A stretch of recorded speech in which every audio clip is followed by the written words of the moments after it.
Real quick before the video starts, I have a new channel based around green text stories on 4chan, and I'll be uploading videos daily over there. If you're interested, I'll leave a link to the channel in the description.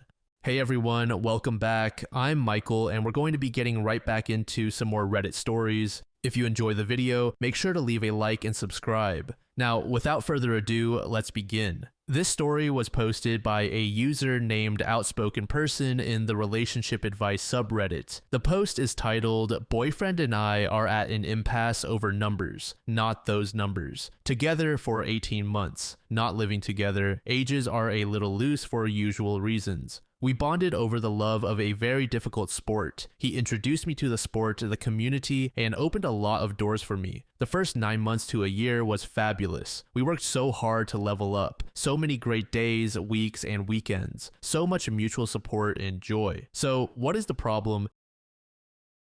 He's always disappointed by his competition results despite a lot of hard work and money invested, and he gets super grumpy. He's disappointed even when he actually did quite well. He always beats me, but I'm closing ground. If I try to talk at all about the results, rankings, or numbers to gain insight and help us train smarter, he gets annoyed and says I'm violating his boundary of not discussing numbers. But that means I also can't talk about my own results, my own wins, or my own progress without running the risk of violating his boundary. I feel like I'm seeing sides of him now that I really don't like. He is insecure and unpredictable. He's blown up a few times at me, but later he doesn't even seem to remember, so trying to talk through them doesn't happen. He likes to remind me that he is the member at the expensive clubs and low-key threatens to exclude me when he's mad at me about something. I've put in a lot of work to build our social circle and community, and this is both scary and appalling to me, that he can so easily exclude me from the clubs where social events happen. A few months ago, I placed highly in my division in a really big competition, my first big award. He missed the award ceremony to go hang out with a friend. He acted like my disappointment in him not being there to celebrate with me was unreasonable. He's currently stonewalling me. Yesterday, he brought up his disappointing performance at a recent event. I made the mistake of looking up a number in the posted results and shared it with him. He got irritated and said he was tired of telling me to stop talking about the numbers and that he had a decision to make. He didn't care that he was the one who brought it up. He hung up on me. I sent a short apology text, no response of any kind. That was 24 hours ago. He usually reappears after a few days and pretends like nothing happened. I don't think he's upset that I'm improving much faster than he is. I think he's grappling with his own disappointment and feeling like he might not be able to do as well as he wants no matter how hard he works. He's someone who has been good at almost everything he's ever done. I've tried pep talks, offered to help in any way with tactical training support, and I've tried just listening and empathizing, but it's getting old. I think he's a bit delusional. We are competing against guys who are much younger, 20 to 30 years younger, and he keeps injuring himself with overtraining and ignoring the advice of literally everyone, including his idols. It's exhausting, and I'm tired of trying to manage his moodiness, flashes of anger, and trying to offer support. Reddit, lay it on me. How would you characterize or interpret his behavior? Am I promoting it by violating his boundary? Is that even a boundary? It feels like a rule. What would you do if you were me? Update. A week after the first post, a week of the silent treatment, he started reaching out. A short text, a link to an informational article that was actually helpful, little things like that. I gave general, neutral responses, but otherwise did not engage. On day 10 of this round of silent treatment, he called to say he thought he had a heart attack and spent a few days in the hospital. But I know for certain that he hosted an event he excluded me from on day 4 and participated in 2 sporting competitions that same weekend. I gave him a little grace because he does have a never-ending string of health problems of his own doing. But in the back of my head, I just kept thinking, liar, liar, pants on fire. He turned back on all the charm, constant attention, arranging really fun dates, the works. For a few weeks, it seemed like we were in a really good place again. But a few weeks later, boom, he blew up again at me in a parking lot when he was frustrated that he had read an email from someone else incorrectly and drove away in a huff. And now he has gone silent again for another week. So yeah, I am not falling for that again. I joined a different sports club 2 hours from where he lives with only a little overlap in membership between the clubs. I filled my social calendar and hit the gym. Thanks Reddit for the reality check. So what advice do I need now? I sure could use some help with phrases I could use when we run into each other in the future. I am pretty certain he will approach me at upcoming sporting events and we will run into each other at social events. I also need some phrases for the folks who keep asking what happened, where he has been lately, and so on. They are very persistent. I do not want to malign or disparage him, but I do expect him to subtly manipulate people against me. I have seen him push out or subtly blackball others, but he is so darn charming and good looking that he gets away with an absurd amount of unkind behavior. It is like everyone is under his spell.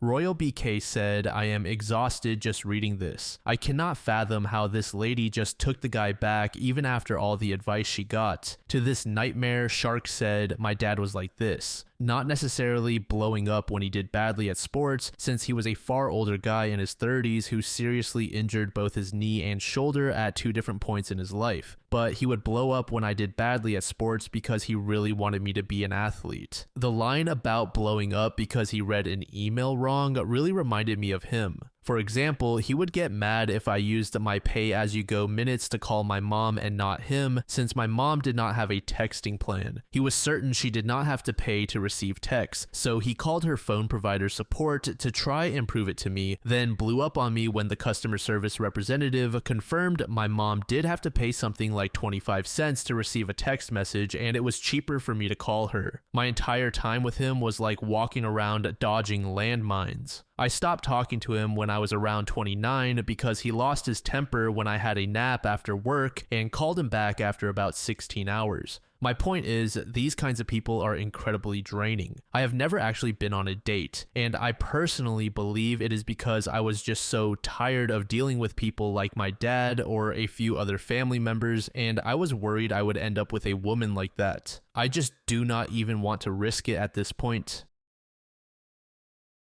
This next story was made in the Confession subreddit by a user named T4. The post is titled, I'm afraid to tell my wife I don't want children anymore. I am 24 years old and my wife is 23. We have been married for about 4 years and together for 5. We recently got back together 4 months ago after I got out of the army. We were separated for about 2 years after she left, and we finally decided to reunite and do it right this time. When we started dating, I was the kind of guy who did not want kids at all. Seeing her passion for motherhood and her deep desire to be a mother really influenced me to change my mind last year. Also, in a way, I convinced myself to want to have children, mostly because I feel obligated to, not because I genuinely desire to raise them. As for why I do not want children, I will not lie. I am selfish. I do not want to abandon my dreams and goals right now to take care of and raise children. If I were to have a child now, my life and my wants would essentially be over. My responsibilities of taking care of my wife and child would come first. Honestly, the thought of that would drive me insane. We recently babysat our 4-month-old niece. While my wife enjoyed it, I did my best to just play my part and not make it look like I was miserable and hated that she was there in the first place.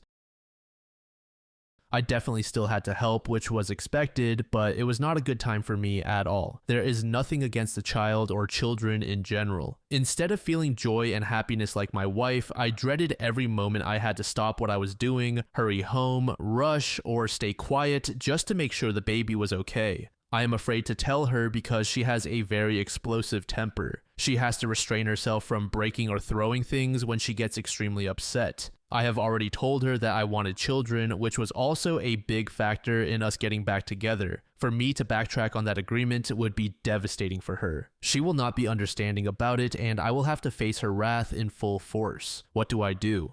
Update. I started this. I brought infidelity into this relationship 1 year in. After we were married and living together unhappily for 1 year, we were separated for almost 2 years after all the fighting and arguing. I slept with multiple women during this period, including one who was her friend, my work friend, whom she met through me. I even filed for divorce, but her papers never got back to me, so I never finalized it. We finally got back together about 1.5 years ago. We have a child now, but my fatal mistake was telling her while she was 3 months pregnant that I slept with her friend. I was initially unempathetic and defensive about it, completely invalidating her feelings. She has been wanting out ever since, almost 1 year now. I have been wanting to leave, but I wanted to try and clean up my mess, and I have only made things worse. Now I am at risk of losing everything, including my daughter. Do not make the same choices I made. If you want to be with someone, be sure you are ready to give them your all and be committed 100%.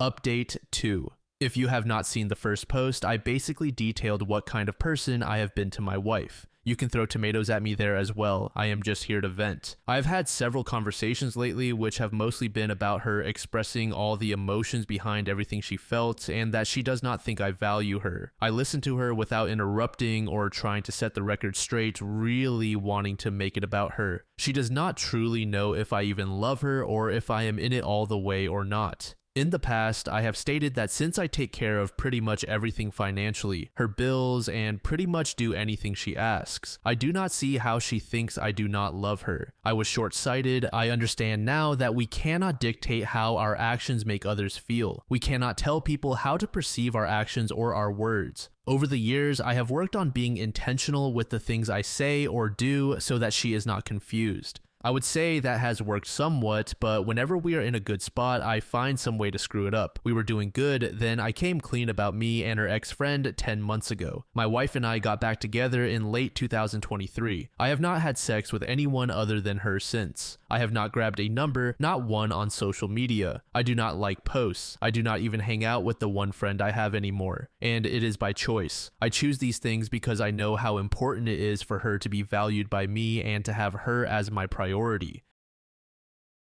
Anyway, that was what I got across over the few conversations we had. Her point of view is that the amount of hurt she went through justifies leaving, but more than anything, she wants to stay. She does not want to take our child from me completely. She wants us to be the best we can, so she wants me to work on it and give her the emotional attention she needs, but she is extremely heartbroken about it, and I want to pick up her hurt because I was wrong. I got a trophy made that says Best Wife Award with her name on it, and we are going to the aquarium this weekend. Hopefully, doing more date-like activities can rekindle her trust and love. Vent over. Sincerely Cynical said, unfaithful husband, wife with anger problems, completely unstable marriage. Obviously, the next step is to have a child. OP has not posted in a while. If I were a betting person, I would bet that they got pregnant again and have since split up for good. Edit, to clarify, OP's original timeline said the last post was in 2024. It has since been edited, so it has not actually been a while since OP posted. I still think my predictions will be correct, they just are not correct yet. To this comment, user Inevitable Cup said, poor kid is going to have a very hard life. Carolina Honey said, there is so much going on and I feel like the title does not do it justice. It just gets progressively worse. Not even 5 sentences in and they already separated while only being married for 2 years. Then he decides he does not want children, she gets mad and kicks him out. He comes back 1 year later and admits the whole reason they separated is because he could not keep his desires in check for 1 year after saying his vows and slept with multiple people, including her friend. And after all that, they still decide to have a baby. Just goodness. May this kind of love never find me or any of you. I am going to go find something more lighthearted to read. This final post was made in the AITA subreddit by a user named Training Distance. The post is titled, I told a woman at the gym that she's embarrassing herself. I go to the gym a lot. About 6 months ago, I noticed a woman I will call Andrea. That is not her real name, but it will be for the rest of this post. I do not know if Andrea started going to the gym 6 months ago or if that is just when I noticed her. Full disclosure, I spoke to her first, but I had no way of knowing what the result would be. A lot of the machines at this gym have little entertainment systems attached to them that can access local channels. I got on a treadmill and realized the TV on the treadmill was not working. Andrea was walking past, and I said, "Hey, do you know if there is an issue with the cable? This TV is not working, but I do not know if it is just this one or all of them." She said the same thing had happened to her on a different machine. I thanked her. That was the whole interaction. A week later, she asked me for some electrolyte powder for her water. I said I did not have any. She was cool with that and asked me how long I had been coming to the gym and what I did for work. I answered and returned her questions. She said she was new to the area and worked in private security. We had a few more chill conversations after that. 6 weeks ago, she asked me out. For reasons I will not get into here, I was not interested. I declined. She said not to worry about things being awkward at the gym if we did not work out. I said that was not the issue, just that I was not looking to date right now. She kept talking to me, and at first I kept talking to her, but I started to think something might be wrong, and I started avoiding her. 2 weeks ago, she walked up to me while I was on a machine with only one way to properly dismount that involved stepping into where she was standing. She asked if I was avoiding her. I said I was and apologized. I said I just did not want to date right now. She said I did not have to avoid her to not date her. I said okay. I kept avoiding her though. Tonight while I was working out, she confronted me again about avoiding her. I had a bad day and told her to leave me alone. She asked why I was being such a prick, and I said because I wanted her to leave me alone. I then said that she was embarrassing herself and needed to stop.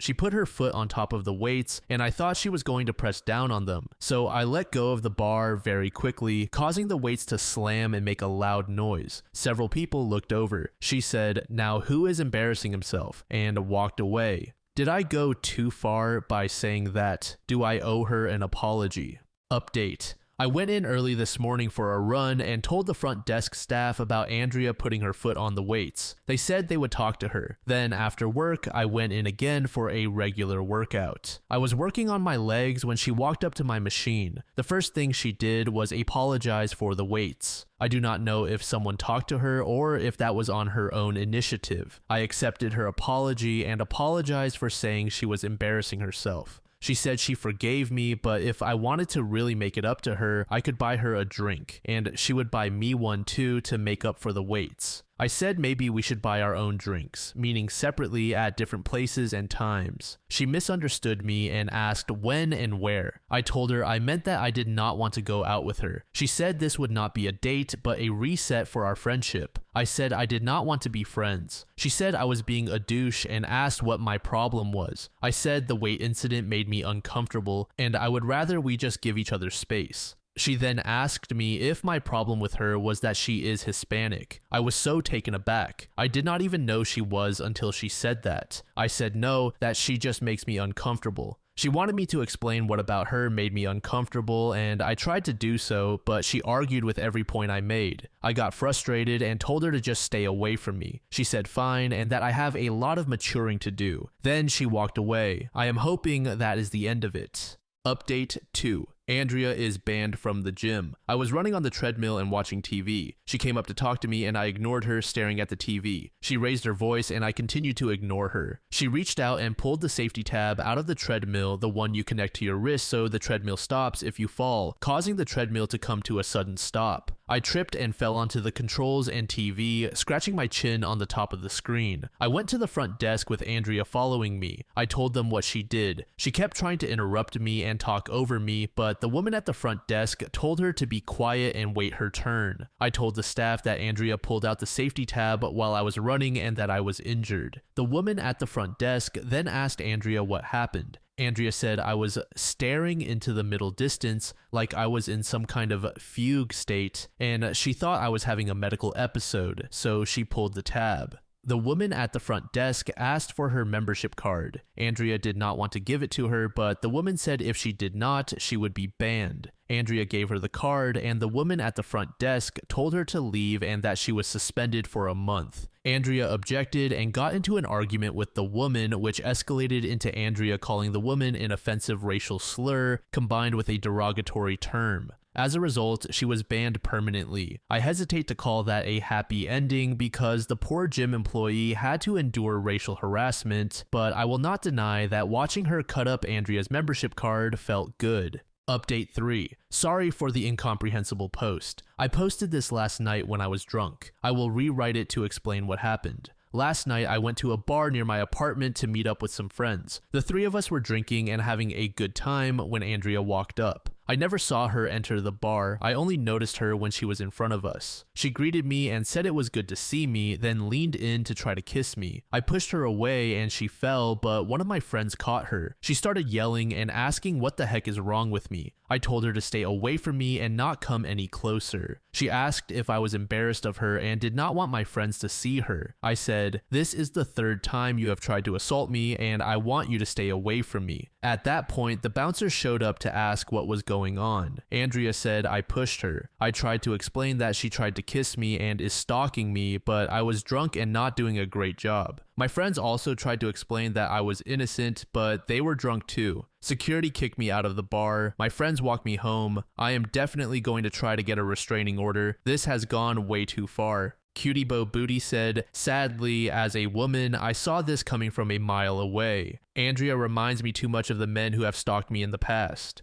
I feel bad for OP because he was just trying to be nice, but unfortunately for him, people like Andrea see niceness and politeness as weaknesses to exploit and boundaries as suggestions. I hope he is able to be free of her soon. It is always pretty unsettling and terrifying when this sort of thing happens. Thankfully for me, none of my stalkers lasted longer than 2 months. No Atmosphere said, luckily the gym has her information. Hopefully, the next update is him going to the police, filing an assault charge for the treadmill incident and the attempted kiss, and obtaining a restraining order." Thank you so much for making it to the end of the video, and thank you also to partner of the channel, Gamersupps. Use code DLAM to support the channel and get 10% off of your purchase, link in the description. I'm sure many of you like me have a hankering for daily caffeine, so go check them out. Lately, I've been a big fan of Titty Milk and Acid Rain, but they've got dozens of other flavors for y'all to try out. Anyway, thanks again for reaching the end, and I hope you all have an amazing passage of the next 24 hours.